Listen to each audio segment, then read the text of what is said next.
Hello.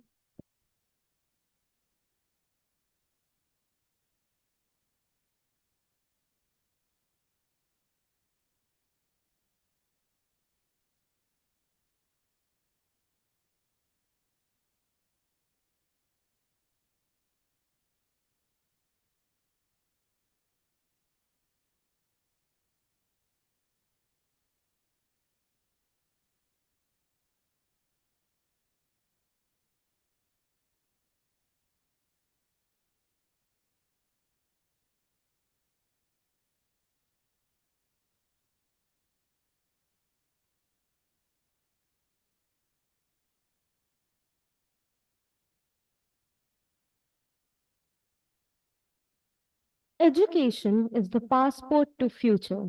Tomorrow belongs to those who prepare for it today.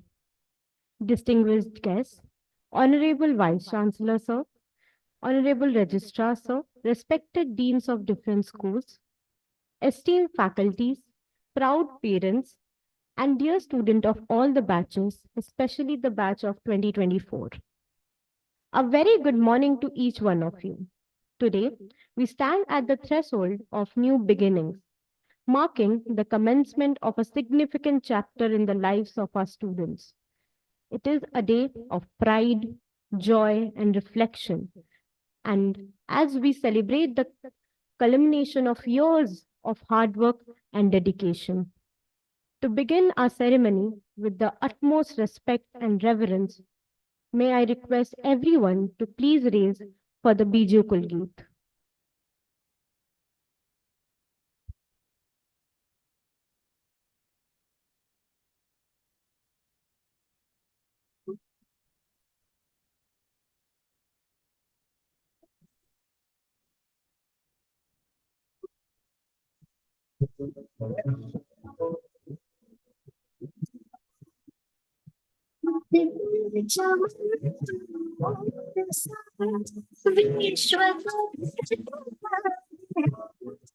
है विरासत तने अपनी देखती आकाश है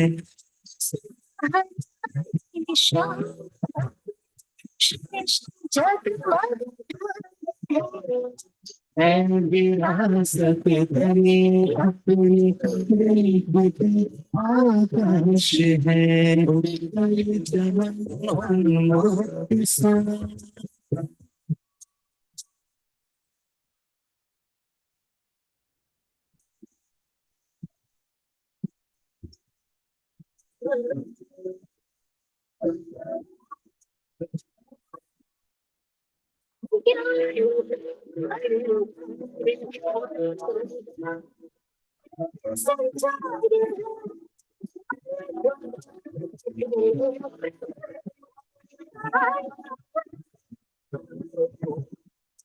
है धवल सा दिखता एक स्वर एक गान है विरासत तने अपनी देखती आकाश है तुम जाओ अनमोल सा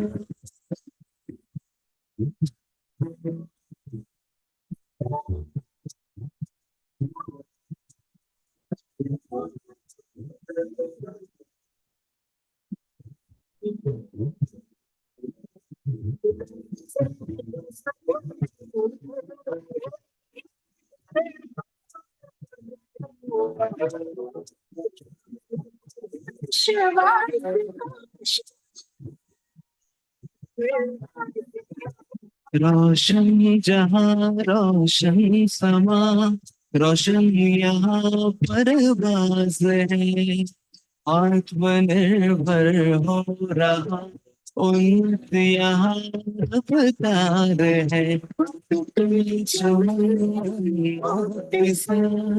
विश्व को सरकार है विरासत बने अपनी देखते आकाश है तो कई चमन उन्नत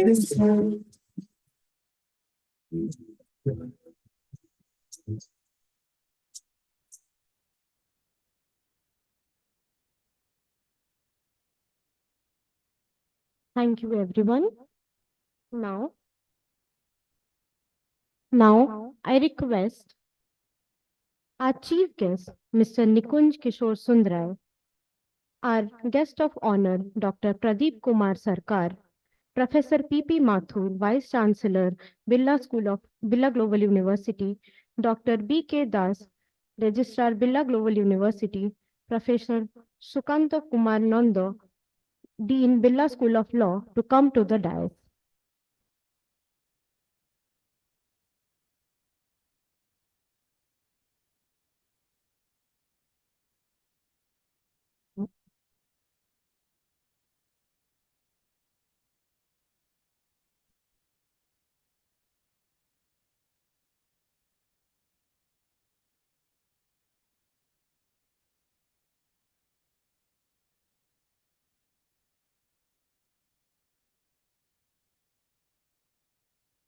As we embark on the journey, let us remember the words of Albert Einstein.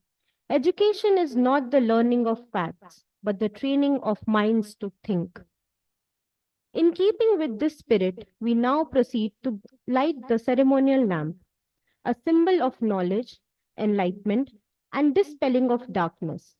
I would like to invite our esteemed guests to kindly come forward for the sacred ritual.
With the lighting of lamp, we formally commence the inauguration ceremony of Batch 2024. May today's celebration be filled with hope, inspiration, and the promises of bright future. Now, I request our student volunteers to present our guest of honor and chief guest a sapling as a token of love and respect.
It is now my distinct honor to introduce Professor Sukantan Kumar Nanda, Dean, Birla School of Law. Sir began his teaching career in 1991 at Dinabandhu Sahu Law College, Kendrapada, and subsequently joined Madhusudan Law College in 2024. He made history as the first reader of that college and went on to become the professor cum principal. His tenure saw the evolution of Madhusudan Law College to university status, becoming Madhusudan Law University, where he continued as professor, play, playing a crucial role in the transformation.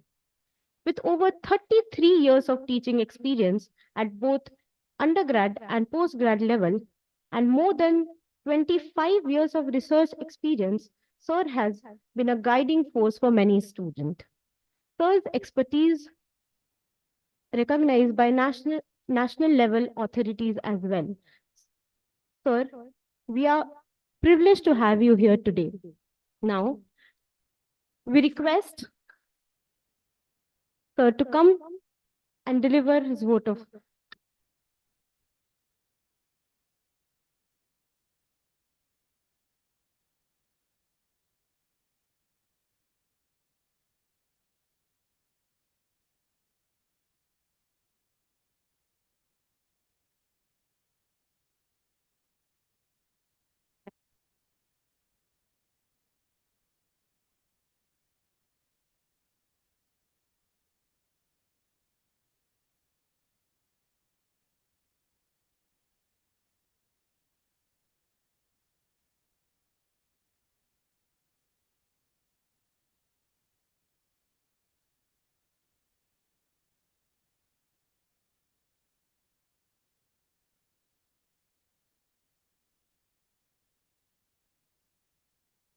my dear students. You know, when the British Parliament enacted the India Independence Act 1947, India got its independence in the year 1947, itself on August 15th August. And when the new government took over the charge under the leadership of Pandit Jawaharlal Nehru, many challenges were before the government. One of the greatest challenges was to give the people of this country the constitution.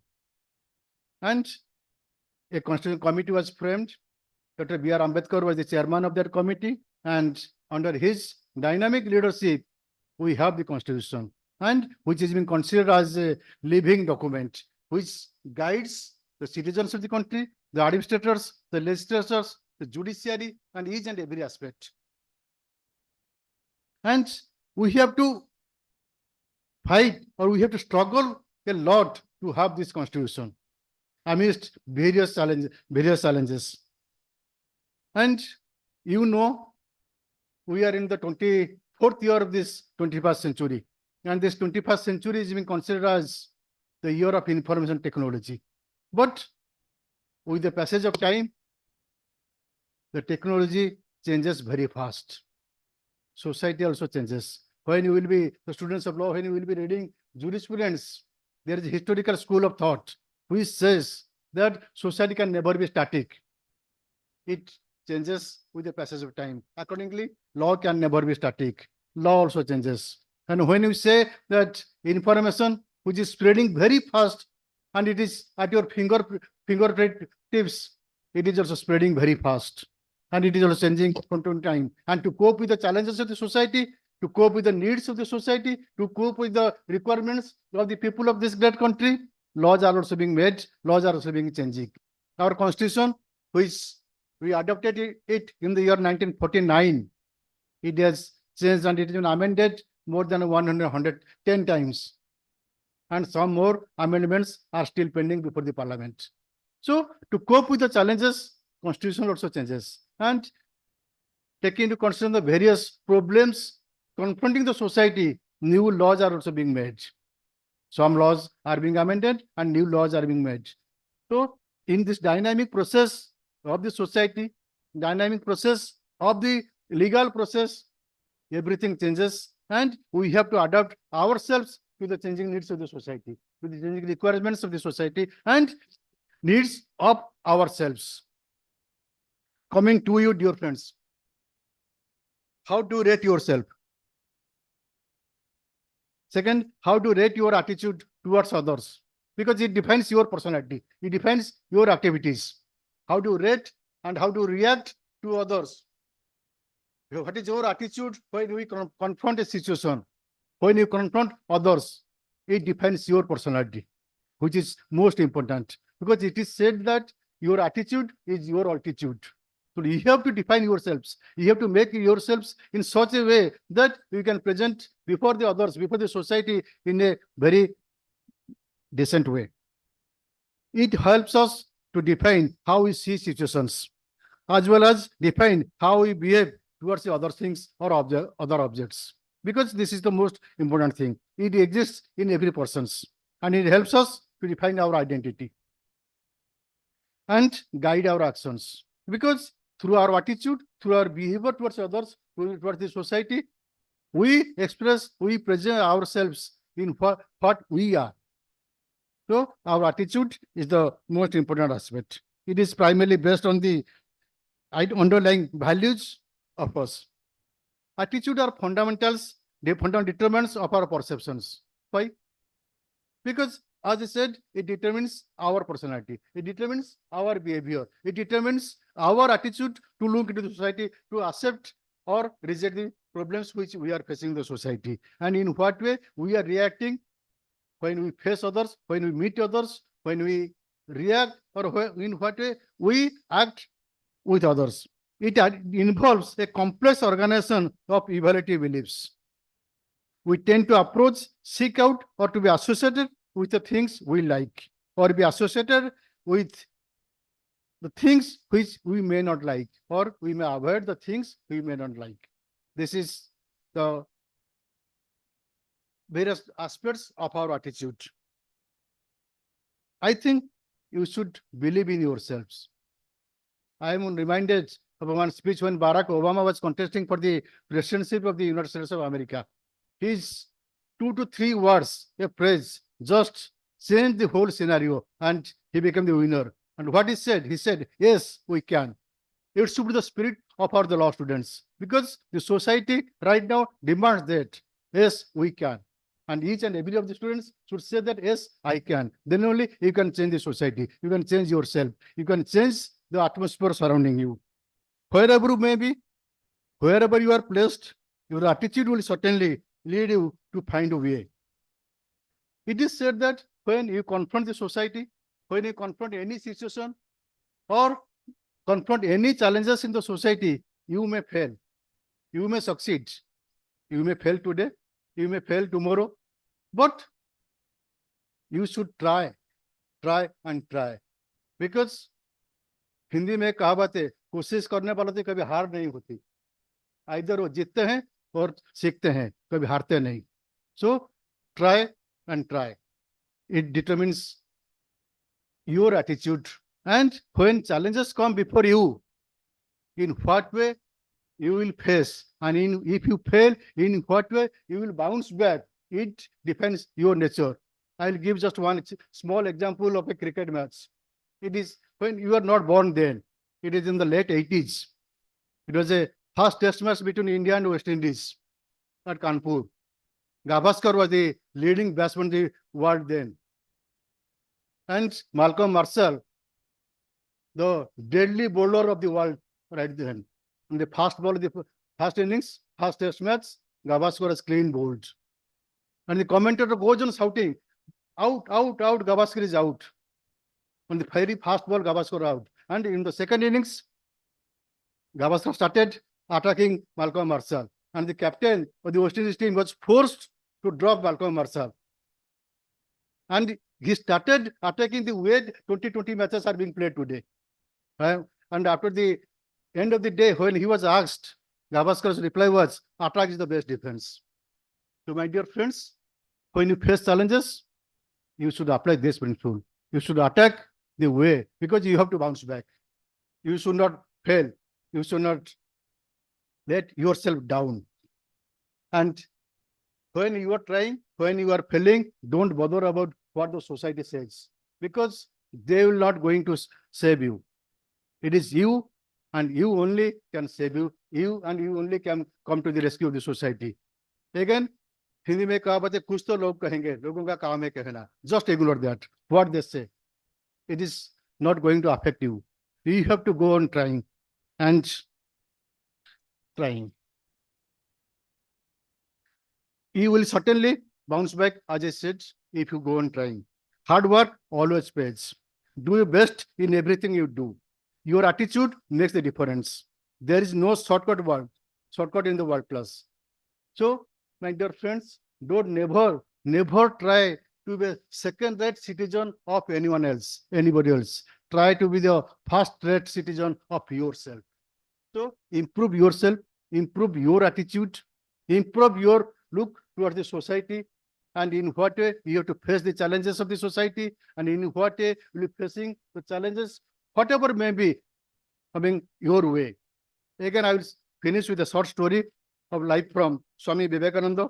While he was returning from a temple, some monkeys followed him, and he started running. Monkeys followed him. From a distance, a monk was watching all these things. He asked Swami Vivekananda, stop and face the touts. And Vivekananda stopped there and just moved back. The monkeys went away. So this type of challenges will come your way. You have to face it with courage. With these words, I welcome you. Welcome to Birla School of Law, Birla Global University. I think you have chosen the right course at the right moment. And we, with the young team of my faculties and with the leadership of Honorable Vice Chancellor, are there to look after you, to look after your problems. And whenever you face any difficulty, you can contact any teacher, including the dean, without any hesitation. We are there to solve your problems, to solve your queries. Don't hesitate. Again, I welcome you all, and I conclude my speech with the words from Swami Vivekananda again: arise, awake, and stop not till the goal is reached. So, my dear friends, set your goal and try to reach that goal. Thank you. Thank you all.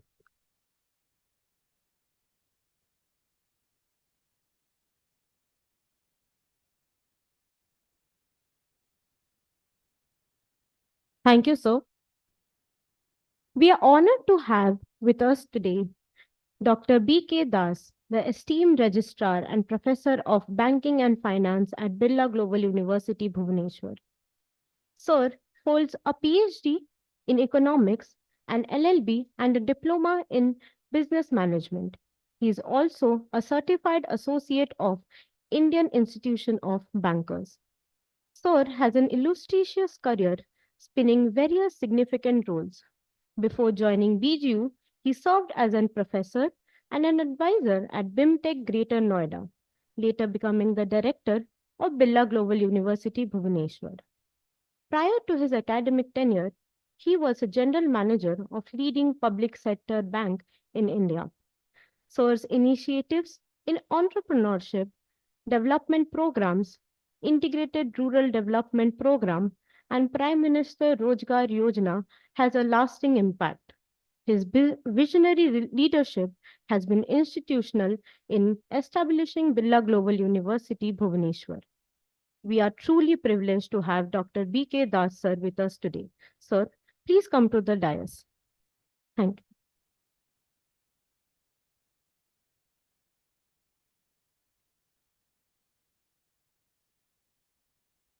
Very good morning to all of you. Our dignitaries on the dais, Honorable Professor P.P. Mathur, Vice Chancellor of the University, the chief guest for today's function, Sri Nikunja Kishore Sundar Rai, former Additional Chief Secretary of the Government of Odisha and former Joint Secretary Government of India. And we have a distinguished professor, Professor Pradeep Kumar Sarkar, who is from the legal law fraternity, and our Dean, Dr. Nanda, my faculty colleagues and dear students, and I can see some parents also. So, respected parents who are here also. So today is another golden chapter in the Birla School of Law with a new batch joining. And first of all, I welcome them to the university and wish them all the best. I am really impressed with the welcome speech given by your dean, which has very clearly conveyed the message through many examples, and I'm sure you'll learn a great from that. Secondly, I am really impressed by your fourth year student who presented the sapling to the chief guest. The way he answered the question is really speaks of his developing a very strong personality and how to face a situation which a legal professional should be able to reply on the spot spontaneously without thinking for a moment. So I don't know what she said. I don't want to say that, but really I am impressed with her immediate smart reply and with due respect. Like you talk in the court of law, Your Honor, but you after that you talk about your point very, very fearlessly. That is the sign of a good lawyer. And being a LL.B. also, partly I claim to be a part of the Birla School of Law. Uh, anyway, uh, I have few things to tell to the newcomers. You'll know more when you spend more times here from your seniors, for the teachers, from the other students of other schools. First of all, legal career or legal education is one of the most fascinating subject. It is what? It is normal common sense of a human being. A good citizen who expects who knows which is right, which is wrong. Without studying law also, somebody can say what is wrong, what is right. So you people have to put it in a formal way, how it is wrong, how it is correct. So for that you have to learn the different laws of the country. So it makes you a better, perfect man, and you know what is this world, what is the society, where you are there, what is your existence, and after all, how to face the world. So a law degree gives you a lot of, you know, uh, self-esteem. Normally, the lawyers, they are fearless people because they tell the truth. I'm not saying that you should become this ordinary lawyers. You should become signing lawyers. Whether you are a lawyer or you are a corporate lawyer or you are a law officer, whether you are a member of the judicial service, wherever you go, you carry the aura of your degree. You don't underestimate because during our days, people who were not getting any admission anywhere getting into law. Those days are gone. Now, one of the best course all over the world is the law degree. And the world, the way it is becoming more and more complex, at the drop of the hat, you will require a lawyer or a legal advisor. Some of you, if you have gone to the Western countries or the USA and all those things, or you must have seen in pictures, in movies also. If you ask a question to somebody, he will say, I have to call my lawyer. So things are taking such a shape. India also, it is happening now. Everywhere you talk of like places like Mumbai or Delhi, people they say, no, no, I will not talk to you. My lawyer will talk to you. So this is the scope is vast, vast, vast. But you have to do justice by becoming a serious learner. Your knowledge is your power. So with that, you have chosen a very good course, and I'm sure that with your dedication, you'll learn a lot and you'll face the world very boldly and effectively. And second thing, uh, this profession gives you a lot of scope to help others also. You earn a lot, but think of those people, those who are languishing in different jails of the country. They have not done any crime. They have been arrested for some charges which are not proved. Many of them have been granted bail by the courts, but they don't know what to do, how to get the bail, how to arrange a, surety, how to pay some money and get out of the jail. So they are languishing inside the jails, overcrowding the jails, and for no fault of theirs. Somebody was traveling without a ticket in the railway, he was cut. You pay the fine and escape, but he could not pay the fine. He's inside the jail. Trials takes months and years. So somebody by chance getting into a jail and he doesn't know how to get out of that, he will spend his entire life inside the jail. This is the condition of Indian jails now. Everybody knows that. Everybody is concerned. Even though you might have heard the President of India, he said, we are asking for more posts of judges, but why you are not asking your judges to take quick decision to release the people who are languishing in the jail with just quick decision? How many of them are granted bail by the court, but they are not able to go out because they don't have money to fulfill the formalities? So these are challenging things before you. Do your business, earn money, but always also have some, reservation for helping people like this. So that is why I'm saying you can extend a lot of help to the poor people, illiterate people, people who are coming from village and cut in some incident in a place like Delhi or Calcutta or Bhubaneswar, they don't know. And some of them, they don't want to go also. They don't know where to go. Somebody sentenced, and after 10, 20 years, it is found that he was innocent. The society is not accepting him because the family has also forgotten him.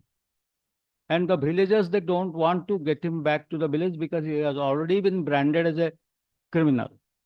So there you have to take care of such thing. You can take up a research project on this, what is happening inside a jail. Last time I visited this Bhubaneswar jail, some of the people who have been granted, I mean, there is no offense against them, but they were picked up for some minor offense. They are forgetting their names also. They have become insane because they don't know what is happening outside the world, what is happening. And some gangsters among them also are ruling the jails. So these are very grim reality of life. So these are the challenges you will face. And we have in our college various, way to learn this. We have legal aid cell. You are supposed to extend legal aid to the poor people. Then we have pro bono club, which is going to the orphanage and teaching them the villages, nearby villages. They are organizing meeting for them to create literacy, legal literacy. So all these things you must take part when you are here. Further, I will tell you that with your study, you must develop your habit of maintaining good health. Because without good health, you cannot do anything in this world. Please use the facilities, games, sports which are available here. Please go to the gym if you are interested. Please take care of your sleeping habit, reading habit. The old saying, early to bed, early to rise, still holds good. Don't indulge in late night chatting and getting up at 10 o'clock and running to the class without taking breakfast. So please change your habit. This 5 years is going to build up your career. This is the foundation you are laying for your future. So we don't want that the students should go out with a very good degree, but without a bad health. So please, try to, as far as possible, follow this. We are your well-wishers. Your parents have left you here thinking that we will build you as a good citizen of the country, and don't let them down also. With this, I wish you all the best. Thank you.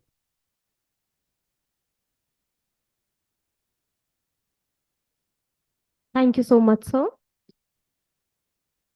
It is with immense pleasure and a deep sense of honor that I extend a warm welcome to our esteemed guest, Professor Pradeep Kumar Sarkar.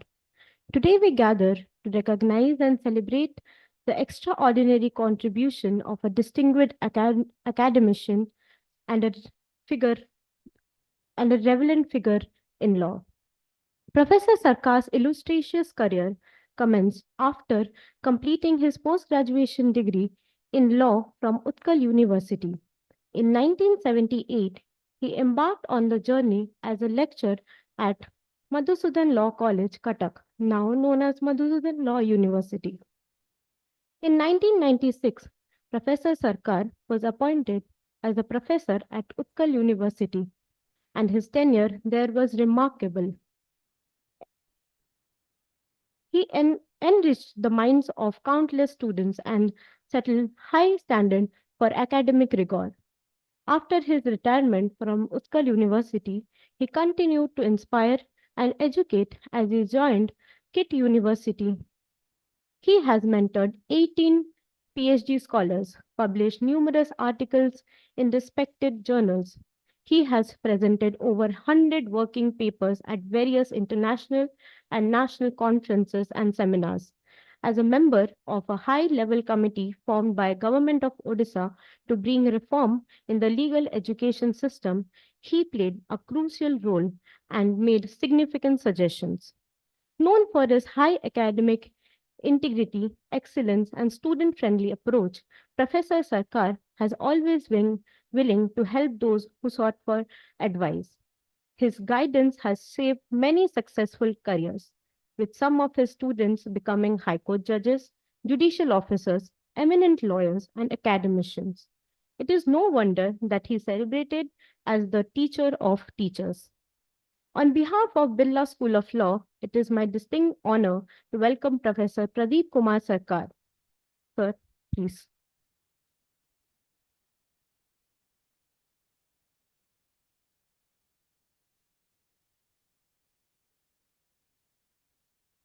Good morning, all the dignitaries in the dais. Vice Chancellor Sir was also our Vice Chancellor in the KIT when I have joined. He recruited me. And Register Sir, Nikunja Sundara, and Sukanta Nanda, and all those who are sitting here, lecturers, and I come to know that some parents are also sitting. I asked Sukanta when he has asked me I have just retired from the KIT University at 30th June. So to talk here, Mughal, how much time I will talk? He said about 30 minutes. So I have brought here for all the teachers, students, isn't it? So about 20, 30 points. Only I will not explain today. I will only touch, but teachers will teach it. So first thing is that already the sisters have said, or Sukanda said, that ignorance of law is no excuse. That is the first dialogue. So that's why, as a law student, as a law teacher, and all those who are sitting in all the dignitaries and the parents, nobody can say that I don't know the law, so that's why I have done it. So that is not an excuse. So that's why, first thing is that you know the law, isn't it? And so that's why it is very, very important. During last 10 years, that is during our Prime Minister, Honorable Narendra Modi's period, 1780 statutes had been repealed and so many new statutes had been created. 1780 statute repealed, you can see in your net, and so many new statutes have been created and so many amendments already has taken place. Next thing is that's why we are here. That is, we are going, that law is not an excuse and we are going to be an expert in the law, first thing. Second thing is that, just like in the school that you are making a prayer, I Doyamaya Vishwabihari or Ram or anything, any religion you become, so also those who are the lawyers or the students and the teachers here, who is the constitution teacher? You are teaching constitution. You are, okay. So first thing you must know, all of you should follow, just like a prayer, the preamble of the Indian constitutions. That is, we the people of India, having solemnly resolved to constitute India into a sovereign, socialistic, secular, democratic republic. That is the word, and give it to our constitutions. And there, what the constitution guarantees? Constitution guarantees justice, social, economic, and political. First, justice. Then, after the so in the justice, first thing, justice, social, economic, and political. Three types of justice are there, and we have also so far. I would discuss little, but let me tell the preamble. Then, after that, liberty of thought, expression, belief, faith, and worship, fraternity, assuring the dignity of the individuals, and that is also we have to see, that is the sovereignty and dignity of the nations as a whole, isn't it? So that is what the things are there guaranteed in the constitutions. So secular was not originally there, but after 42nd Amendment, that has been introduced, the word secular, that is in the constitutions of India. So that's why when we say first thing is that we are all part of that we are going to make entire India so far justice, social, economic, and political. Thereafter, we have got another form of justice. That is under Article 142 of the Constitutions of India, 42 clause 2. That is called complete justice. That power has given to the Supreme Court of India. And so Supreme Court of India is a court complete justice. So that's why when there is no law, but we have ratified the law, and law is in any foreign country, Supreme Court can bring those law. Visakhapatnam versus State of Rajasthan, Nirbhaya case, any law. So that's why we have filing. So today, so many public interest litigations in Supreme Court. Only Supreme Court is now suffocated because of the public interest litigation filed by, that is all the big lawyers and everybody. And the regular cases, Supreme Court has no time, that is to dispose of the regular cases, and it is getting pending, isn't it? So that is one of the most important thing. So that's why the role of Supreme Court and the public interest litigation is one of the most important item after social justice, economic justice, and political justice, isn't it? Next thing is that Prime Minister Modi has classified India into 4 parts, not on the caste basis. That who has those 4? The 4 are, that is youth, women, poor, and kisan, farmer. Youth, women, poor, and farmer. Sir has talked little about that poor, registered sir. So question is that all of you are youth. The question arises, all of you should know the law relating to youth. What are the laws that is meant for youth? Juvenile Justice Act and many other laws are there. So that should be a syllabus there that is about youth should know what is their law, what is their duty, what is their responsibility, what is the protections that you have been given, because all of you are youth, and if you don't know your law, so first of all, what you will do? No nail polish for the girls, no nail polish in the, that is what I used to tell in the class, that is there. But only so far, Google download, immediately it will come. What is the law in the youth, in India, in foreign, in outside of the world? Everything will come. So that is like that. What is the law relating to women? There are so many law related to, what is Visakhapatnam case, what is Nirbhaya case, and what is that Supreme Court has done the legislations, and so many other things are there. So that's why every day, and now most important is that today marriage, tomorrow divorce. That was one of the highest point, that is also in Odisha. Next is after that women, poor. Sir has talked about the poor. So who is poor? But so that is why that you have to know. And what should poor will get? That is the important item. Then Kisan, and we have given to 2,300. That is center, and 800 the state. That is we are giving state Kisan. So that's why not only you will know only book, but you also will know recent latest news and the budget, both center and the state. And we are now what is called Odisha state, center and state, double engine circuit that we have got. And both the budget we are listening. I'm listening. Now, after in the present budget, so the Nirmala Sitharaman ji has given most important about the youth. What is that? All the youth in India should be employed. I will also discuss that. Then I am giving you some important items so far because you are students of business law, some important item. Then I will talk about your career. One is that IPR, intellectual property right. In the intellectual property right, your registered sir said you are going there, that is to different legal aid, to different place and different places. So there, what we have got, traditional knowledge. Traditional knowledge we have got. That is Sambalpuri sari to Tarkas, Katak Tarkasi, now Chenapoda, now all such things, that is what we have got, and Rosovala near the Jagannath temple. So everything that is GI. So like that, we have in this state, in Odisha and all over India, so many traditional knowledge that is there having. Pipili Chandua.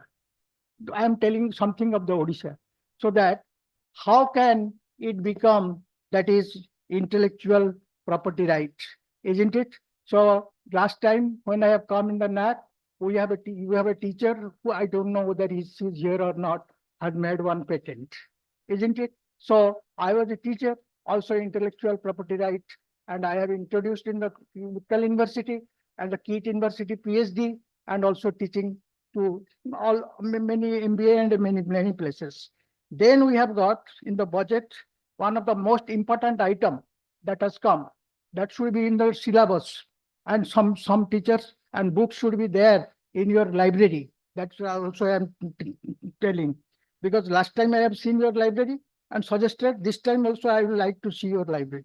Now that is called small and medium scale industries, that is startup and small and medium scale industries. Most importance has been given to the small and medium scale industries, isn't it? Isn't it? So far that things are concerned, ESG and small and medium scale industries.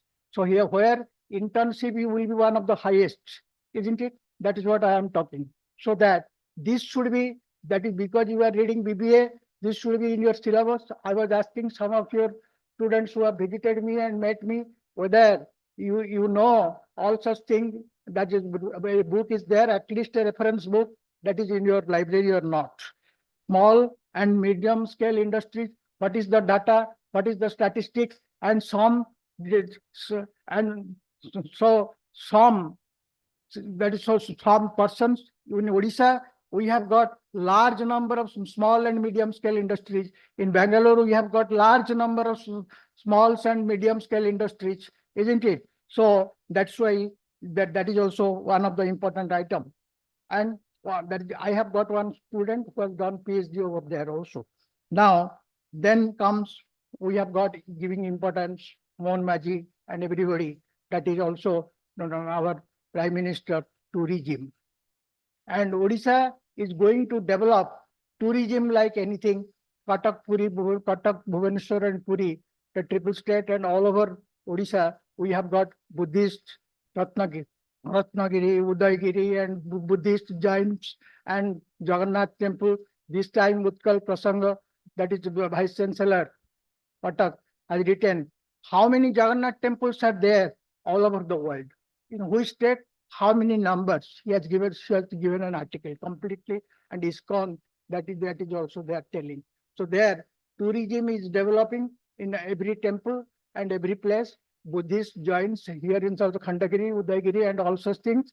And one of my students also, she's now doing a project that is done cultural heritage in Odisha, and we are going to celebrate the Bali Jatra, and how much there that is we have got in the Bali, that is we are visiting, and all such things. and even Sita Ashok to all the things that she has done, and she is now going to meet Prabhati Parida and to do it, isn't it? Next, so tourism is going to develop, and here, what is the law relating to tourism? So question is that what are the laws relating to tourism? So tourism is also in other countries. So that's why so Manisha, that is developed. And what should be the law? That is so far as the tourism is concerned, that is in Odisha, because they are now seeking what should be. Next is, third is foreign direct investment.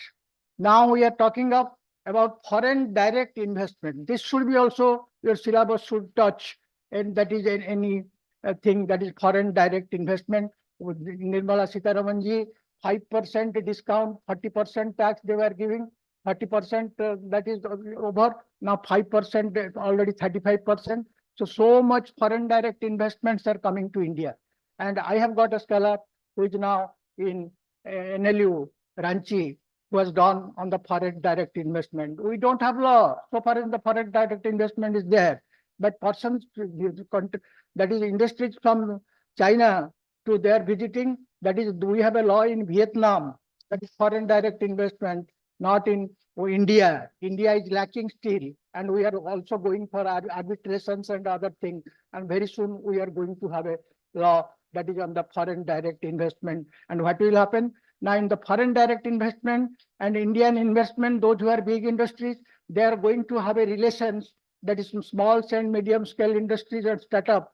So they will produce one thing for them, and they will make the marketing so far import and exports are concerned. So that is the budget this time. So that's why in this coming 5 years, all the appointments, internship should be there. So you should create such seminars and build internships should be there, so that what is going to happen to you, I will tell you. Then we have got SEBI. SEBI is stock exchange. Now we have got a very important, I think, that stock exchange within few years from 18,000 to now it is about 80,000. So far the stock exchange, it is growing and growing.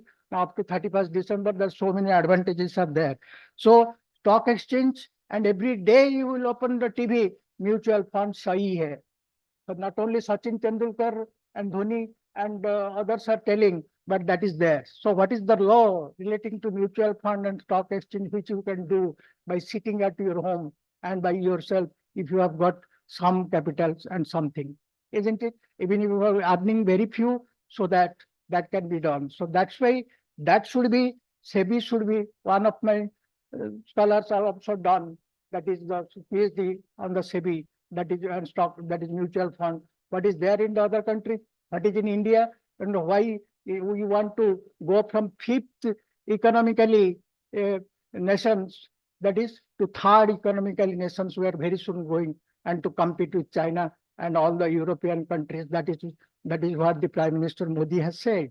So this should be the syllabus and book should be here. Now, arbitration and mediation. So what is that? Unless that is there, arbitration is there. But arbitration was previously taking a very long time in India. That's why those who are making an agreement, all the foreign investors, they are going to either Singapore or to Australia or to Europe, but they don't want Indian courts. But Indian courts, it was making delay. So that's why that is not required now. But we have now made, that is called Commercial Courts Act, and here 15A, that has fixed a time. It is cannot exceed that time. And one of my scholar, that is Ashwini Patra, who has done this PhD here.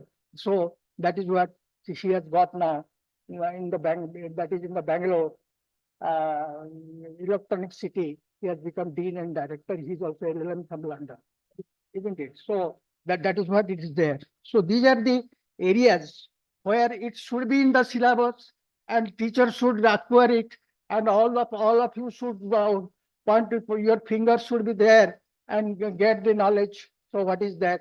Because all the internship and career should come. This is the minimum things I am talking. Now, so far as that your career is concerned, isn't it? Now our Dharmendra Pradhan ji, who is our education minister, who has said that all appointment, all every youth will be appointed. And every youth appointed, that is one thing. And before appointment, those who are unable to continue, they cannot discontinue, money will be given from the state. And those who needs internship, both center and the state, they are going to give money for the internship, and many rich states also, that money is going to be given for the internship. It is not only you have to depend on the parent, but also they will give. But how they will give, how to get, that I will ask, I'll also tell Sukanta Nanda and all those teachers here to find out how much center will give, how when you will go for internship, how many internship you will do. Those who are third, fourth, fifth year, at least that is most important for you to do internship in these areas and subject, which is good, which will grow. That foreign direct investment to small and medium scale industries and all, we have got SMEC and startup everywhere. So that's what you have to do, isn't it? Then you can become an entrepreneur. You can start, that is small scale industries also. And third, that you can become a law officer, because all those internships, one of my relation is also Bangalore, is there, what they are doing, they're coordinating this startup industries with, that is big industries, that is foreign direct investment and other big industries. So they want a lawyer to be there, and they have requested me. I'll see, I'll see, isn't it, to become a lawyer for them and to draft things and agreement for them. That is now required. That is in Bangalore, isn't it? Bangalore said, we want reservation of the caste for everybody. Only Kannadigs will say, and they say, that is, and Naidu said, those who will not be there, that they should come to Hyderabad. No problem, because Bangalore will be completely private industries less, isn't it? If that will come, no appointment will be there. How much appointment government can have? Odisha state, this time, Mohan Majhi has said in the budget that 65,000 appointment will be given this year. They will try from schools to colleges to government to all the private industries and all such things. 65,000 Odisha budget. Mohan Majhi has said 2 days back that budget has, he's also finance minister. He has given a budget, and he has also said so. So be up to date. All the third, fourth, fifth year and all the teachers here, we get up to date. At least I want to make you there. And after that, entrepreneur and law officer, and what is there? You can become judicial officer. There is no problem. So that's why what is that judicial coachings and all such things? What is the subject? What is the area? What is the things that you can be? And many of you can become also, that is placement.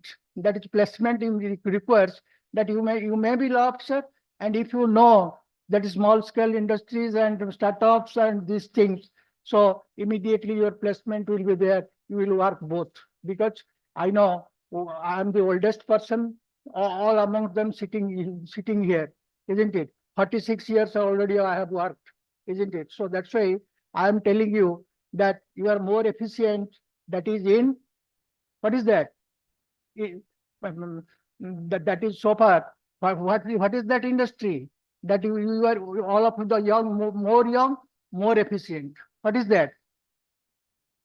Anybody? Can you say? Yes, laptop and these things that you are doing, telephone, laptop, and all sorts of things you are doing. You are more efficient. So there is that is efficiency is needed in that. That is also so that you can become sitting at home. You can work. So there are many those who are sitting at home and working from foreign investors, and also from the Bangalore to here. There is no problem. So that's what you can do. Now, then higher education, that is what is said that you can have. Then all this syllabus should have a new creation. And another thing, you can also be a teacher. You can also be a lawyer. That is there. But simultaneously, all of you should know another important item, that is taxation. But what is that? So taxation, that the new taxation law has been presented there. No nothing that is like previous. It is a straightforward taxation that is presented. That is by who is our minister,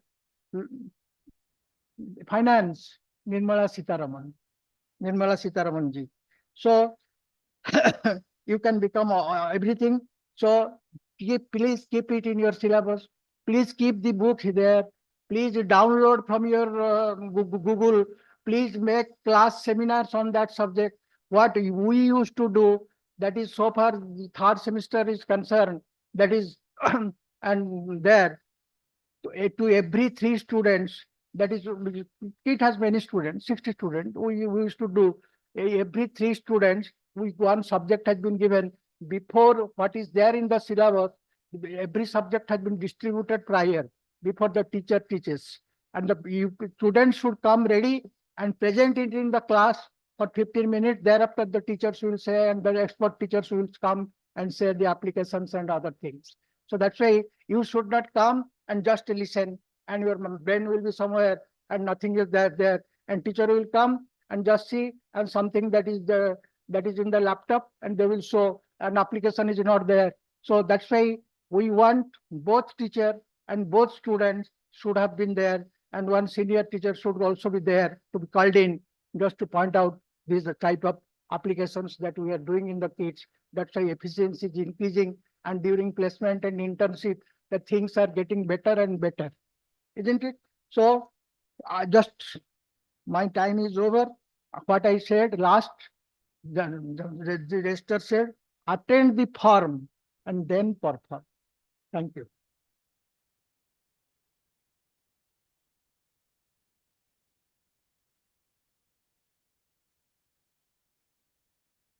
Thank you so much, sir. Today, we are privileged to have a distinguished personality, exemplary leader, and a visionary in public service, Mr. Nikunj Kishore Sundarai, the Additional Chief Secretary to the Government of Odisha. Sir's illustrious career is a testament to the unwavering commitment to public service and innovation. His tenure as the Joint Secretary of Government of India was marked by significant contribution, notable earning the prestigious National Award for E-Governance in 2011 and 12. Under his guidance, Odisha became the first state to digitalize the Right to Information Act 2005, setting a benchmark that was later adopted nationwide. In addition to the commendable work in e-governance, Mr. Sundarai, sir, has been institutional in shaping national policies. He co-authored the National Clean Air Program by integrating international benchmarks and collaborating with various central ministries, state governments, international organizations such as World Bank and others. Third is also a leading advocate for digital inclusion of people with disability.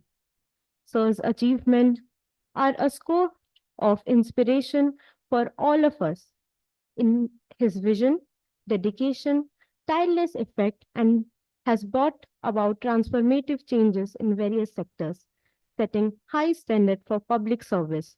As we gather here today, we look forward to his insights and wisdom that will undoubtedly enrich our understanding and inspire us to strive for excellence in our endeavors.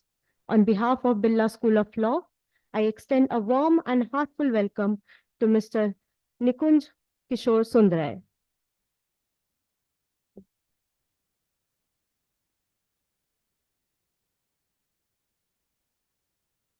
Audible?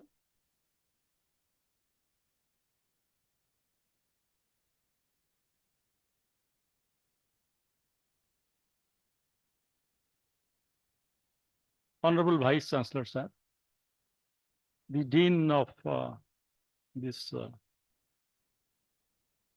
law school, my colleague, Professor Pradeep Kumar Sarkar, the Registrar of the University, all the bright students, their parents, faculty members, members of the press, ladies and gentlemen. Is the microphone all right now? All right. First of all, I'm extremely happy that the Dean, Professor Sukandananda, was kind enough to call me and said we were consensus add item within 10 seconds. So just gave me a call. He said you are coming here. I said yes, sir. So how many of you know what's consensus add item? Raise your hands. Yeah, so please tell me.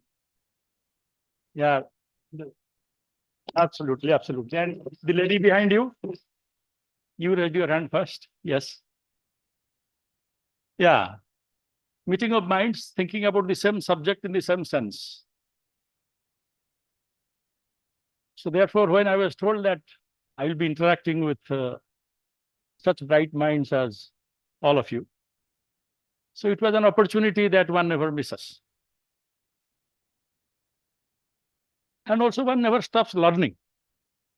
As I went through the brochure, I found that you have the BBA LL.B course. You were also planning to do the BA LL.B course. And I am told that 2 batches are passed out. And the 3rd batch is just about to pass out. So it's a very young institution. And naturally, all of you being very young in a young institution, your challenge to compete with institutions which are more established is much more. But I've heard a lot of complimentary references to the faculty. Obviously, I will not name anybody because that will hurt others. But I have been told that uniformly the faculty members are very good, so that will hurt nobody. So congratulations to all the teachers, to all the professors. I deliberately said it will hurt others, it will not, because you are doing outstanding and excellent work. That's the feedback that I took. Now there are 2 or 3 things. First of all, the dean was speaking about Sunil Gavaskar century. Actually, that happened at Delhi. And I have seen that century in Firoz Shah Kotla ground. On October 29, 1983. I was a student at Jawaharlal Nehru University from 1982 to 1987. In Kanpur, actually, when Malcolm Marshall bowled that bouncer to Gavaskar, Gavaskar's bat fell down. So to make the master drop his bat was no small achievement. And at that time, in Firoz Shah Kotla, we were in the stands. The master relentlessly attacked the West Indian fast bowlers and scored 121 runs of 94 balls. So what is the lesson? So I began from there. When the going gets tough, the tough get going. Whenever life throws a challenge at you, like Vivekananda, you must turn around and face those challenges. But you will ask, so what's common between all of you and me? Why am I here? Actually, in the last 9 years, I have taken 3 law degrees.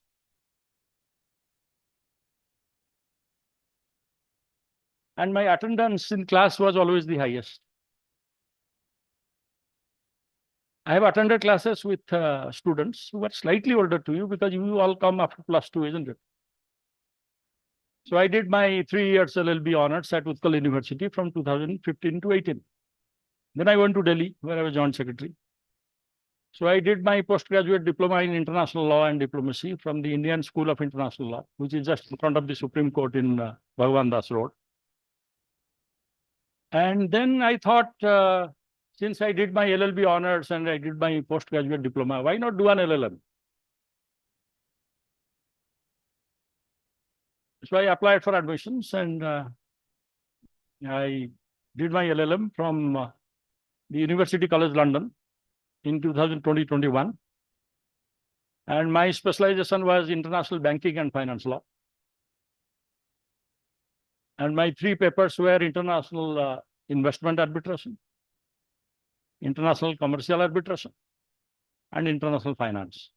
And I'm happy and proud to report to you that only 10% of the students get a distinction, and I was one of them. And all along, I attended classes with students who were just slightly older than you. So you will ask me, why did I do this after having done my MPhil from Jawaharlal Nehru University? Why did I do this?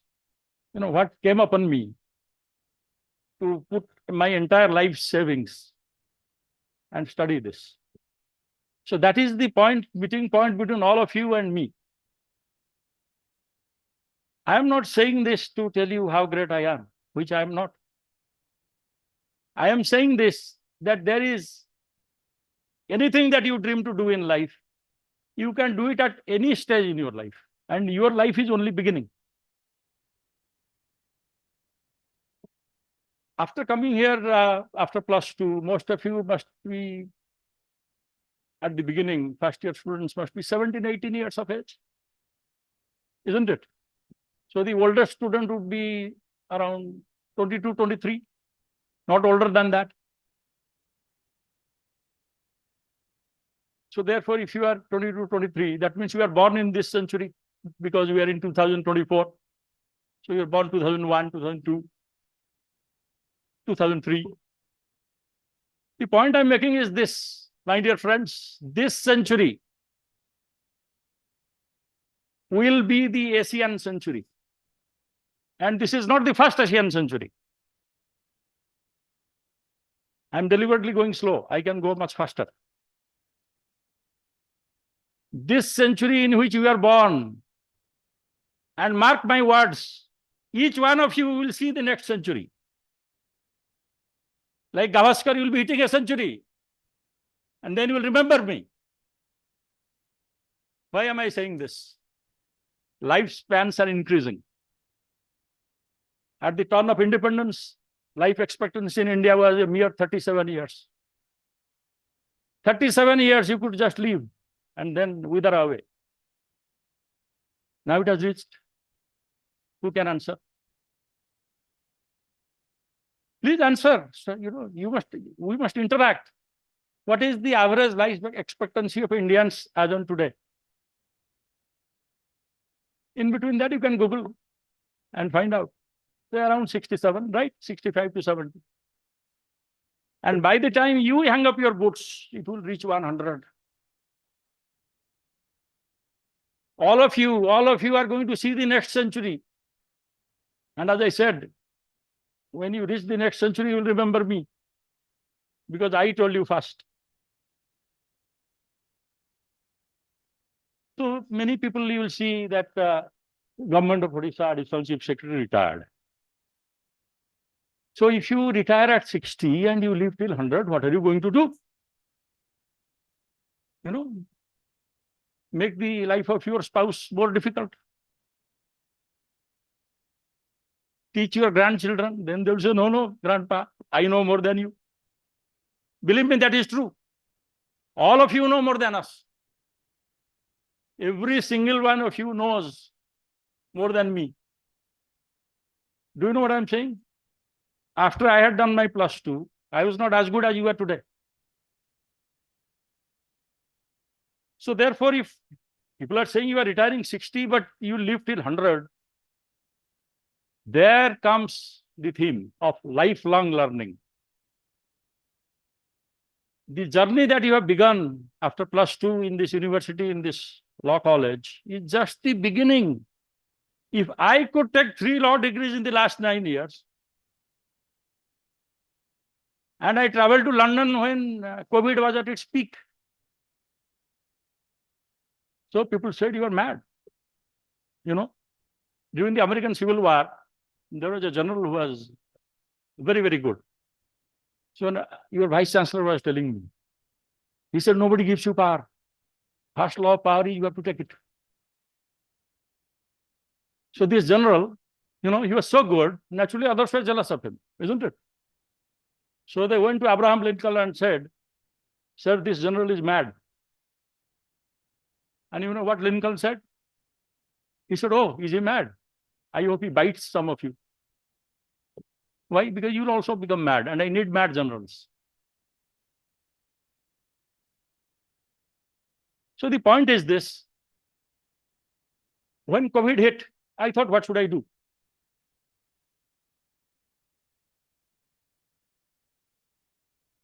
So why not go and study? So I went, and University College London, Mahatma Gandhi did his LL.B. from the University College London in 1888 to 1891. So I said, why not go where the father of nation had gone before?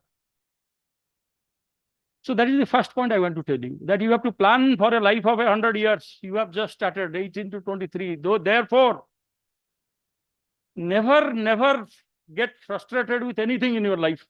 That is the first promise that you will make to me. Is that promise you are making to me? Say, yes, sir. Louder. Louder. Wonderful. I was the captain of Sainik School, Bhubaneswar in 1979-80. I am habituated to commanding people and eliciting obedience. I have made men out of boys by standing up for them, by being with them all along. The first promise you are making me is this, because yesterday I conducted a poll on my Facebook page. I said, I'll be addressing students tomorrow. So what should I tell them? There was an overwhelming response. So people are saying, ask them to be fair, ask them to be knowledgeable, ask them to be socially committed, ask them to know that there are, apart from black and white, there are areas of gray in which they will face their life. Then they must know how to make their choice. Then somebody said that tell them that they should not be addicted to this mobile phone, bear and bull. Then sometimes they feel frustrated, they don't know what to do. They get into problems.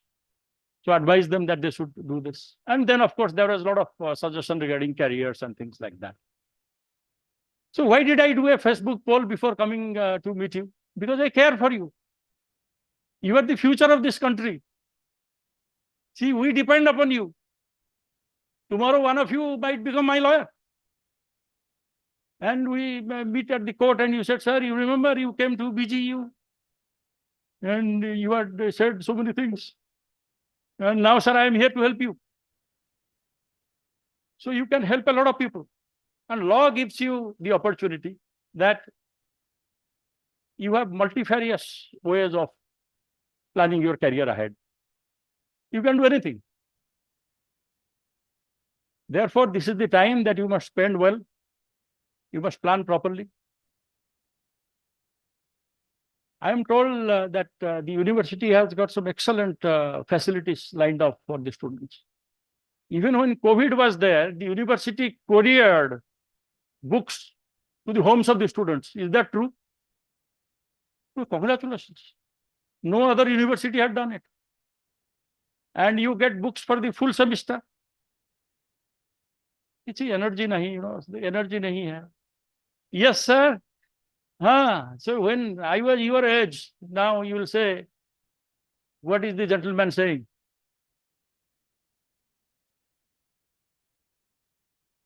When I was in Sainik School, 1978, I was the CBSE topper of the state, right? I did mountaineering after that. I said, I am the topper. So बैठ के पढ़ेंगे, रट्टा मारेंगे. अरे नहीं, जो काम अच्छे से आता है ना, जो कामटा भलोरे आसे, कोई दूसरा काम करो, किसी आगुटे काम करो. I went to Himalayan Mountaineering Institute. Tenzing Norgay was my director. I climbed 14,000 feet. You can see me.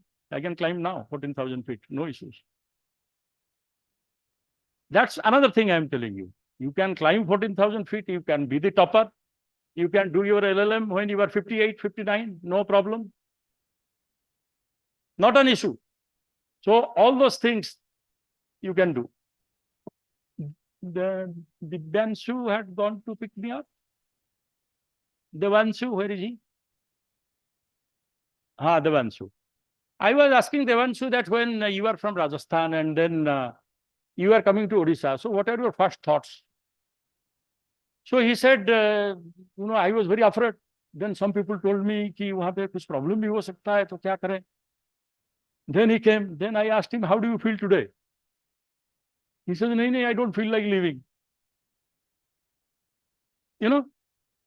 So that's all great credit to the university, that we have students from all over the country, students from the state, from outside the state. This is how you learn national integration. And Professor Sarkar was talking about arbitration. Obviously, I did my international arbitration, both investment and commercial arbitration and international finance. So you'll ask, why did I do this? Nobody is asking anything. पूछना चाहिए ना, पचरिया को था तो why did you do this? What came upon you? You see, doing an LLM abroad is very costly. You can get a scholarship, fine. But I didn't apply for a scholarship because had I applied, then I would have taken away another young man or woman's scholarship. They are very limited. So I said, no, I will not apply. So I just withdrew my GPF. You understand what's GPF? General Provident Fund. That accrues over a period of time, say during the period of your service. That's all the savings you have got. So I withdrew that. I paid 35, 40 lakhs as tuition fees. London is the costliest city in the world. We spend around 2 lakhs a month. I would not get study leave because I didn't have 7 years of residual service left. So I took my earned leave. If you take, that is again incassable. You are feeling slightly sleepy? No. Because that's a good parameter that, I am not connecting to the audience. Am I connecting? Wonderful. Great. So I took that earned leave. That also can be. So therefore, when I put this retired after my name, I had nothing. No general provident fund, no earned leave. So therefore, having spent my entire lives, by the way, people put in 28, 30 years of service. I put in 37 years of service with the government of Odisha and government of India. So naturally, you can all do it. So you are now 21, 22, plan now, 23 you get in. Then 8, 10 years you plow through. Then you are eligible for various things like study leave, this, that. Then you get out. Upgrade your qualifications. Stand out in the crowd. What everybody is doing, if you do, you will not be able to do. To rise, you must start early. Whatever profession you choose, I'm not saying you get a job. You want to practice, start now. So therefore, having put my entire GPF and my earned leave into this LLM, then before going to London, before going there, they ask you that what specialization are you going to take? So I just, in a blog, I was interacting with other students. I said, what is the toughest one? They said, BBA, LL.B करने के बाद जो करना है वो करो. That's international banking and finance law. So I said, let's do that. So that's how, I did international banking and finance law, which was considered very tough. Why I am telling you this again? Once again, not to, say that, I did this, I did that. No, what I'm saying is, sometimes you set your goals too low and achieve them and feel successful. The challenge in life is to set your goals high and then be successful. And you will feel doubly successful. If somebody says this is tough, you must think that you can do it. So you must plan and think of it that way. There are 2 other points with which I will finish. There are 100 universities in the United Kingdom. So various surveys put Oxford at number 1, UCL at number 2, Cambridge at number 3. Somebody will put Cambridge, UCL. So UCL is different because once you reach there, they will ask you, what will you write your dissertation on? This is very important. Now give me attention. So this was the day I reached London, 23rd of September, 2020. That day, India had lost a $2 billion international arbitration. You know how much is $2 billion in terms of rupees? Who can say? 2 billion US dollars in rupees is how much? Rupees 20,000 crores. Rupees 20,000 crores worth international arbitration India had lost on that day, 23rd of September 2020. Who had won this international arbitration of 20,000 crores? You must be slightly thinking unfamiliar. This is such a huge amount. So who had won this amount against India? Can anybody say? Who had won this international arbitration against India worth 2 billion US dollars, 20,000 crore rupees, on 23rd of September 2020? Who was the winner? Anyone? Now, I know you, lunchtime is nearing. You might be feeling slightly off, but what I'm telling you is extremely important. 20,000 crores, yet there is silence in this room. The day the NJAC was struck down by the Supreme Court, National Judicial Appointments Accountability Commission, NJAC, that had been passed by majority in Parliament. University College in Bani Bihar was closed. It was holiday. So I went to the National Law School, ma'am, where you did your LL.B.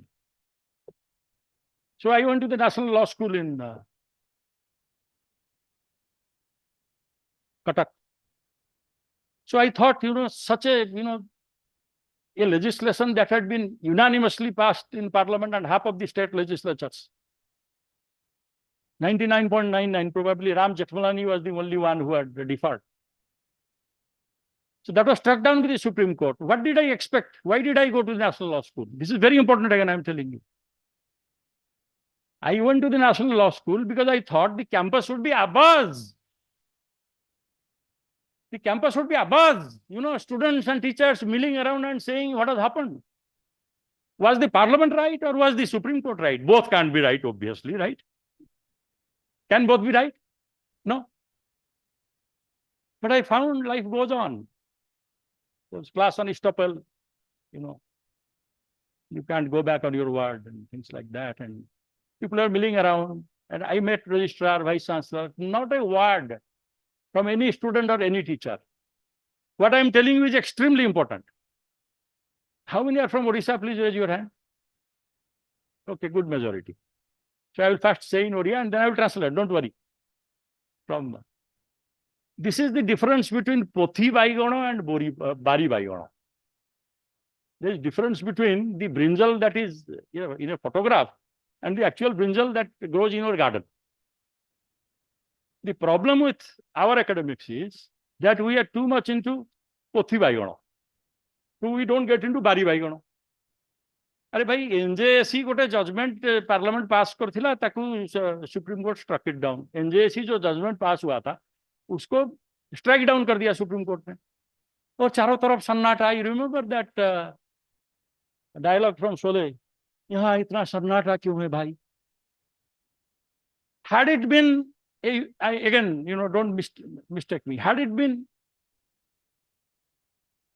any other jurisdiction, there would have been wildfire, there would have been seminars, there would have been people, there would have been, people speaking about it. So we say, नहीं, वो Supreme Court ने कर दिया तो, कि Parliament ने कर दिया तो, चलो वो ठीक है. Again, please take a lesson from this. Please retain your questioning mind. As you study here, whenever new topics come up, please hold seminars, please hold discussions that day. Please stay, attuned to this. Right? So therefore, nobody is asking me who won that arbitration 20,000 crore. So again, you are not asking. See, I am your friend. Right? I am your friend. I am your friend. I will come and sit in your class and study. No problem. Yes, somebody was answering me. Absolutely right. Why did it take you so long? Afraid of me? I have a daughter who is older than you. So what's your name? Sureshwari. Sureshwari. Such a beautiful name. But she has no phone. She just answered it like this. That's right. Vodafone won this international investment arbitration against India. So why this investment arbitration took place? 20,000 crores is a lot of money. Because there was a bilateral investment treaty that Professor Sarkar was talking about. So I reached London and I said, I will do my dissertation on this. Now listen to me. I said I will finish two things. This is one other thing I will finish. But this is important. Nobody else can tell you this, what I'm going to tell you. So when I wanted to do my dissertation on this, it's called an award. It's not a judgment. Tribunals don't give judgments. Judgments are given by courts, right? Right? So this was by an international investment tribunal award. So I very bravely said I will do this because it concerns my country. Suppose I go to London, I do something about America. How does my country benefit? So those were brave words. But when I started, finding out, you need a copy of the award running into 300, 400 pages to do your dissertation, right? So the award was nowhere to be seen. Can anyone tell me why the award is not publicly available? Sureshwari? Anybody else? Court judgments are publicly available, right? So Supreme Court judgments, High Court judgments, they are reported. You can Google, you can go to AIR, right? How many of you have heard about AIR? All of you. All those AIR references, citations are there. If you know the AIR, it is finished. You can do Manu Patra and all those things. Indian Kanun, go to the site and find out, right? Now think of this. 20,000 crores worth of award and it is not available. So why it is not available?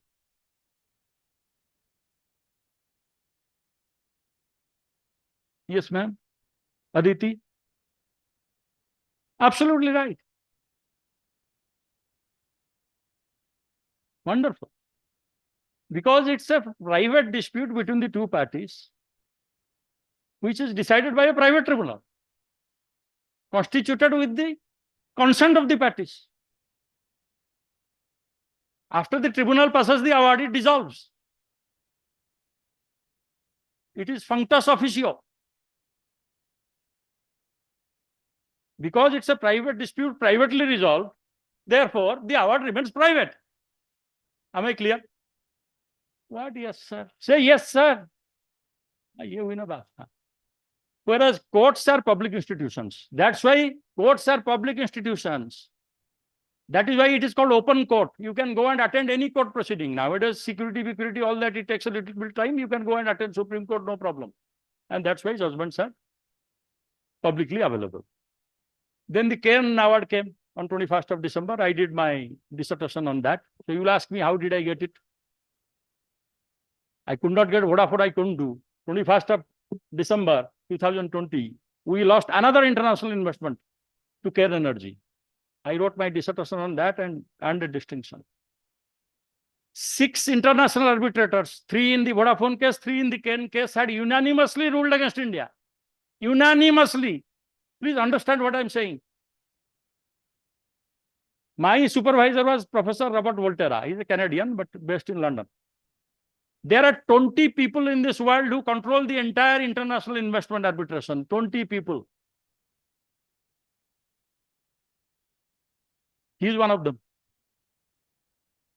So when I said I will be defending India against these awards, he said, who will be prouder than me if my student proves 6 of my colleagues gave debatable decisions? Because nobody can be wrong, nobody can be right.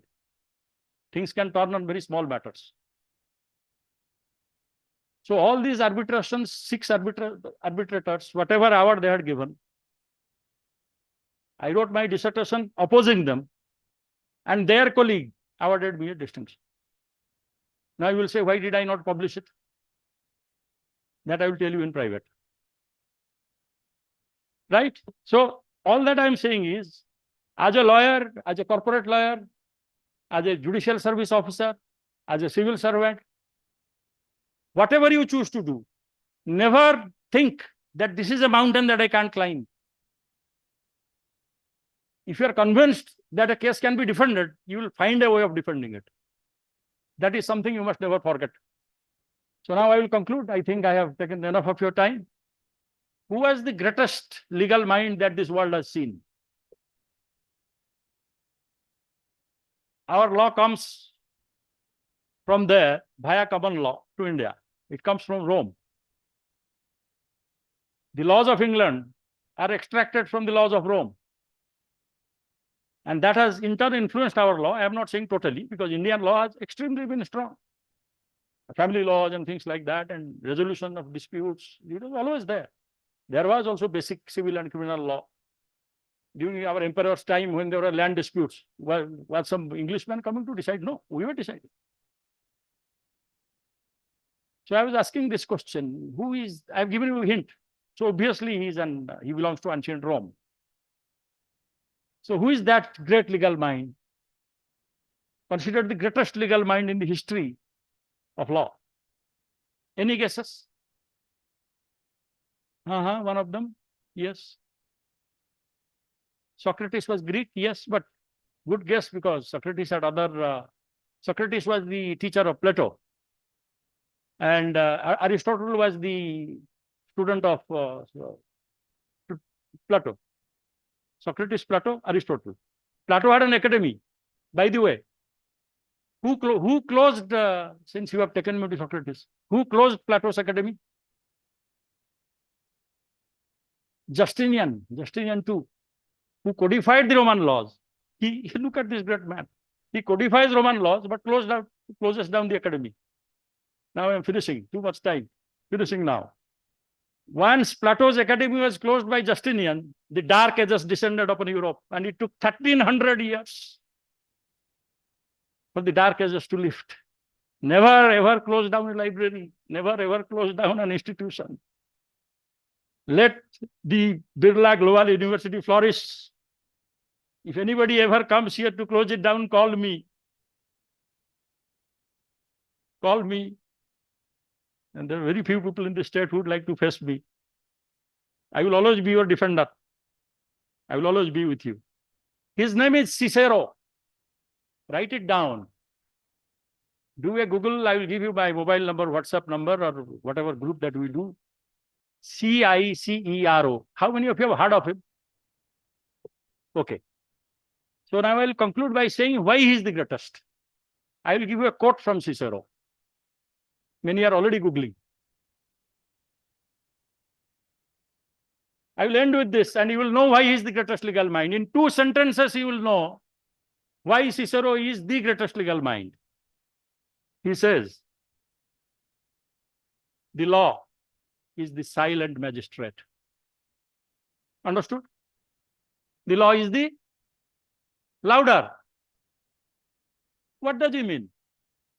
That even when CRPC, IPC nowadays called Nyaya Sanhita and things like that, even when that book is closed, somebody is committing a crime somewhere, the book is closed.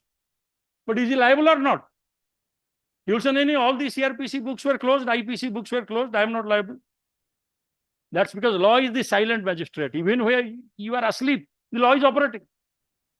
Right? The law is the silent magistrate. And here comes the punch. And the magistrate is the speaking law. The law is the silent magistrate. Understood? And the magistrate is the speaking law. So wherever you choose, the law will always be with you. I hope you have enjoyed this session as much as I have. I always like to connect with young minds. And I would once again like to thank the Dean, the Vice Chancellor, the Registrar for having invited me. I was delayed for about 15 minutes because of the bad road. You will all kindly forgive me for that. And I have told you we are friends. So if you have any WhatsApp group, you can include me. And I am not going to let my LLM sleep in my drawer. I will be speaking to the Dean and the Vice Chancellor. I will be coming and interacting with you. And I will be happy to teach one paper if you like. There is no issue. And with one of the regular professors, I can be adjunct faculty, and I can also talk to the students and take a few classes, if that will benefit you. Because I will not be as good as Professor Sarkar, but one can always try. And if there is something you can learn from me, I will have lots to learn from you. So today is only the beginning of our relationship, right? Say yes, sir. Jai Hind.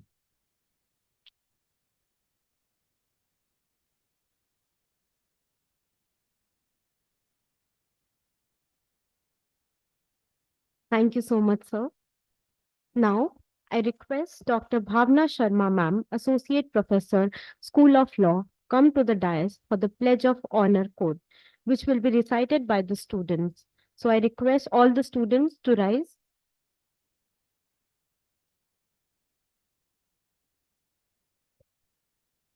Good afternoon, everyone. Yeah, please repeat after me. As a student of BGU, I take the pledge that I will strive to act with honesty and integrity. I will respect the right and dignity of all people. I will care for others' safety and will avoid any kind of verbal and physical violence.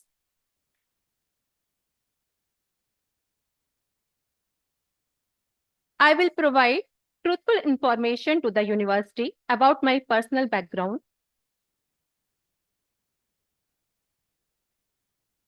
I will not fabricate or plagiarize any information with regard to curriculum.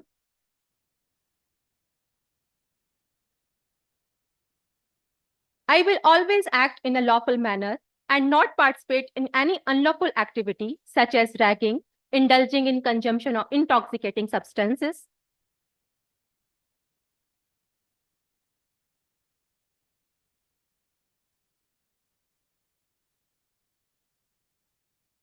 I will not seek, receive, or obtain an unfair advantage over other students.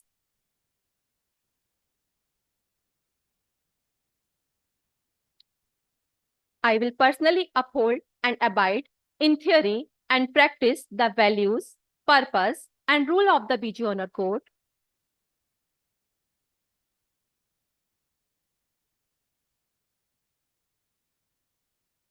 I will report all significant violation of the BG Honor Code committed by members of the student community to the authorities.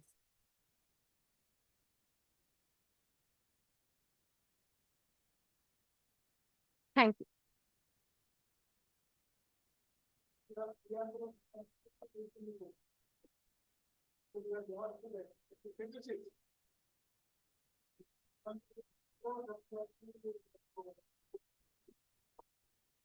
Thank you, ma'am, and thank you, students. We are privileged to have with us Professor P.P. Mathur, sir, the esteemed Vice Chancellor of Birla Global University. Professor Mathur, sir, has a career marked by significant contribution to academia and research. He previously served as a professor and head of Department of Biochemistry and Molecular Biology and Dean of School of Life Sciences at Pondicherry University, and served as the Vice Chancellor of KIT University Bhubaneswar for 5 years. Professor Mathur sir is a fellow of the National Academy of Medical Sciences India, the National Academy of Sciences India, the Indian Science Congress Association, where he served as the General Secretary for 3 years. His leadership extends internationally, having been Vice President of Asian Association of Andrology and a member of various Indian and foreign scientific societies. He is also a member of the governing body of AIMS Gorakhpur. He he is recipient of many prestigious awards, including the Ashutosh Mukherjee Memorial Award, Young Scientist Award, Lifetime Achievement Awards, and several prestigious fellowship and oration awards.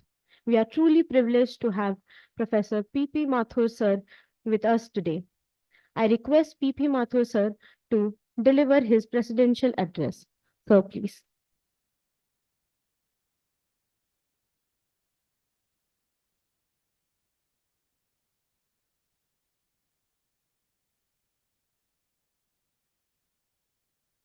Good morning to you all. Actually, it's good afternoon now. Good afternoon to you all. Thanks, Aditi, for giving a very, very elaborate introduction about me. respected chief guest for today, Dr. Ms. Sundar Rai, IAS, Professor Pradeep Kumar Sarkar, Professor of the Law at various universities, Professor B.K. Das, Registrar of Birla Global University, Professor Sukant Kumar Nanda, Dean Birla School of Law of Birla Global University, all the faculty members present here today,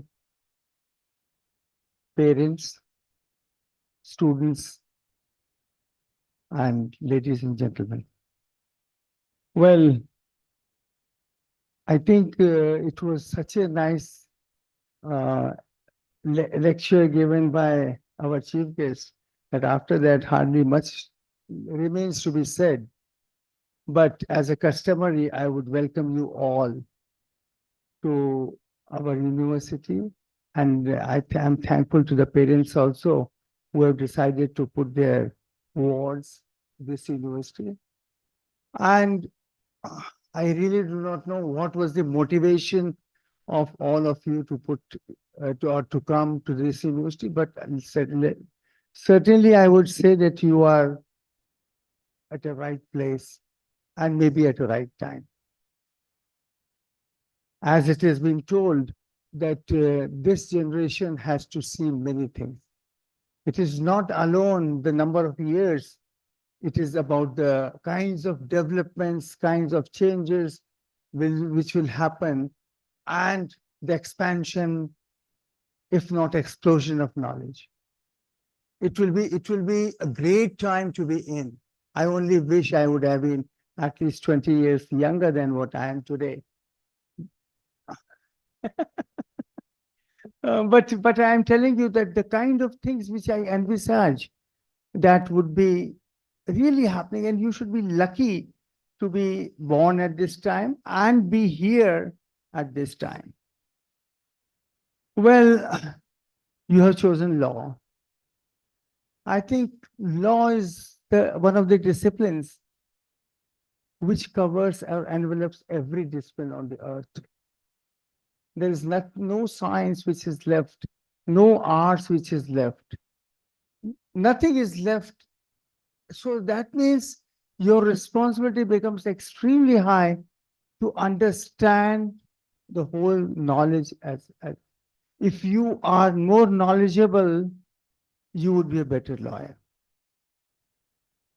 It is impossible for anybody to do practice or to do anything in law having not known. Now, actually, at least I know when I was a student, sir, sorry to tell, that the students, those who would go to law, were the students who were condemned by all the subjects. But now the things are completely different. People are choosing law to be studied. If you have chosen law to be studied, you have chosen every subject. There's no other subject, right from biotechnology to zoology, every subject you have understood. And I don't know the kind of requirements of forensic, cyber crimes, so computers, information technology, anything, whatever you do at this time, you can connect it with law. And this is the only profession where no human being will be untouched, will remain untouched. This is the only profession where the practice begins before birth and goes long after death. And in fact, lawyers mostly will be hired only after you die. And then the disputes of properties and all kinds of things will happen. The person would not know who is representing him or her after the death. So you like it or not, law will catch you anywhere. Whether before birth, if you have to have a surrogate child, or any other thing, and after the death, you leave the property or you don't leave the property, still you will have to pay it. Am I right, sir? So you are in a profession where now other professions people require only for some time. that, okay, I will need this help for this time, this period, and that period. Even doctors are required for certain period, but this profession requires and the knowledge of different types. So try to build up your knowledge and the syllabus which we try to prescribe, and this university has taken over as the NEP and the new education policy, or the National Education Policy 2020, which would allow you to take any subjects. So it is not that you will study law alone. You can choose a subject which is taught in management, taught in computer science, taught in anywhere. You can choose to take the subject. And this kind of unique experiment which is here, and since the university is not very large, it is very possible. In addition to that, the university has provided opportunity to study anything online. And from the best professors of the world. We have subscribed to Coursera, and you can take any course in Coursera. It's not that you are a law student, you should take law courses alone. You can take any courses, any number of courses which you feel would empower you, whatever way. It is not our choice. That I think this system is completely wrong, that we prepare one syllabus and expect that every student will fall in line. This is like one size fits all, and one prescription fits all. So the doctor should keep the prescription ready, and then they will give that prescription, take paracetamol 650 3 times a day, and the one amoxicillin, and that's it. So many doctors, they still do it. But now we are getting into the personalized medicine system, that we have the personalized medicine, the same way we are entering into personalized education system. Whatever you choose to do, you do it. And I think that this choice, you would very carefully study and see that, and there's no mistake here. If suppose you wanted to read something, literature today, you read some literature today, and in fact, let me tell you that I was extremely interested in court scenes at one point in time, and I was reading Perry Mason, L.L.B. Queen, Agatha Christie, all that I was reading, one book per day. And when I used to go to Delhi, I used to buy the cheapest possible way on the payments, and I used to just read. Because they give, the other day it was being told that what it happens, it gives you a kick, that how, and you will always prove wrong. When you read those books of Perry Mason or something, you will be suspecting this person must have done the crime. But finally, at the end of the day, something very different happens. You get a kick out of it. You get a dopamine surge, and that dopamine surge gives you a pleasure. So I think this is something which you must understand. You must read by yourself. That kind of pleasure you will never get surfing net, because net or anything gives you what it wants to give to you at that point in time, while books give you what you want at that point in time. There's a great difference in that. In both ways, you get the dopamine surge, and that's why you get addicted. But why you should not get addicted to books of the type of books which you want to read? So here you will get an opportunity, and I'm sure that the librarian is not here, but the librarian should buy the books which you require for not only textbook, for your pleasure as well. I will talk to librarian just after this, and you please buy at least some books which gives you the pleasure, satisfaction to read. Well, the one thing, this subject connects with everyone. So if you feel like connected to mathematics, you can read mathematics, you can read law. If you want to do forensics, you have forensic law. If you want to do forensics, it's still deep. And there is a new branch is coming up. The new branch already got forensic entomology. Forensic entomology means the kind of insects which come on the body 6 hours later, 12 hours later. So they can exactly find out with studying the animals which have infested the body, that what time the death would have taken place and different kind. So I think that this is unimaginable, opens unimaginable vistas as well as unimaginable challenges, and each case is different. There is no second legal case in the world. So if you read legal cases or anything, everything is a unique. They look like similar, but they are not.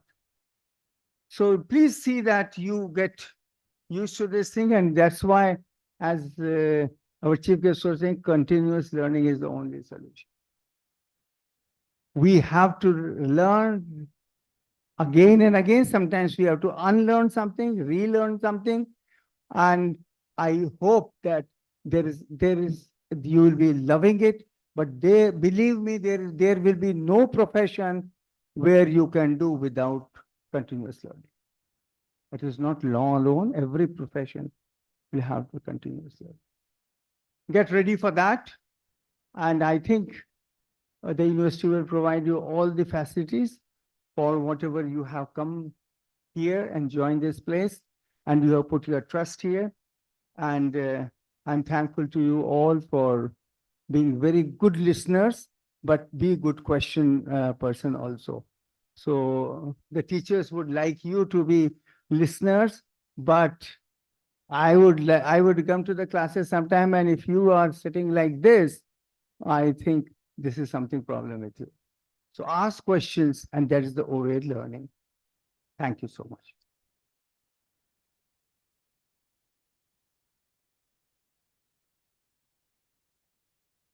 Thank you so much, sir. Now, I request our Honorable Vice Chancellor, sir, to felicitate our chief guest.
Thank you. Now I request our Honorable Registrar, sir, to felicitate our guest of honor.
हाँ, sir.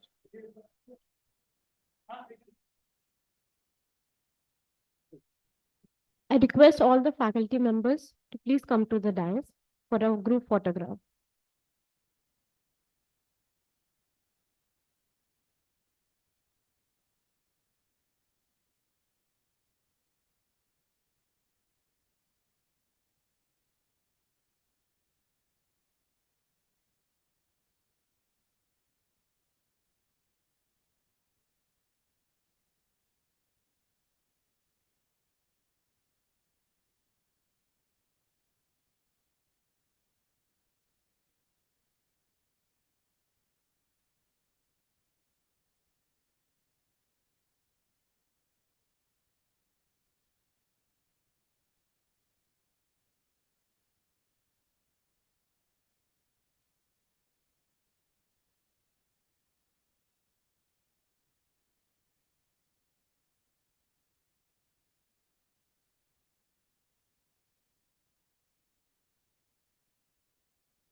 Thank you, everyone.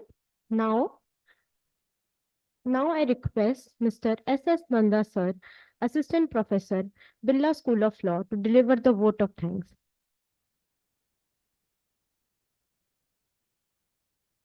Thank you, Aditi. On behalf of the School of Law and Birla Global University, I would like to thank our chief guest, Shri Nikunja Kishore Sundarai, sir, for gracing the occasion and blessing the students. It was an honor to have you here, sir. I would like to thank our guest of honor, Professor Pradeep Kumar Sarkar, sir, for sharing his valuable golden words of wisdom with our students. I'm certain our students will be immensely benefited by the same. I would like to thank our Vice Chancellor, sir, Professor P.P. Mathur, for gracing the occasion and being a constant source of guidance and inspiration for all of us. I would like to thank our Registrar, sir, Dr. B.K. Das, sir, for his unwavering support and for being happily accessible whenever we needed it. I would like to thank our Dean, School of Law, Professor Sukanta Kumar Nanda, sir, for being a beacon light for us and making us prepare for this event as well as other events with special attention to minutest of details. Thank you so much, sir. I would like to thank the General Manager, Campus, Mr. Piyush Mohanty, sir, for being there with us and guiding us through the logistics and other arrangement with so much promptness and enthusiasm. Thank you, sir. I would like to thank all the revered deans and heads of the departments of all schools and my faculty colleagues for their constant support and cooperation. I would like to thank the entire team of admissions, logistics, the IT cell, the housekeeping staff, our dedicated, dear student volunteers for working tirelessly to ensure the smooth conduct of the event. A special note of thanks for the parents who have reposed their confidence in us, and we assure you that we will leave no stone unturned in providing an apt ambience which would lead to the holistic development of our dear beloved students. And lastly, dear students, one common theme running through all the addresses of our revered dignitaries is that you need to dream big, and no matter what, you have to be relentless in your effort to achieve the same. And I'm certain that with the blessings of our dignitaries present here and with the blessings of your parents, you will be able to scale new heights of excellence and will be worthy emissaries of law. Thank you, one and all. Thank you, sir. As we have come to the end of this event, I request everyone to please join us outside in the activity plaza for a group photograph.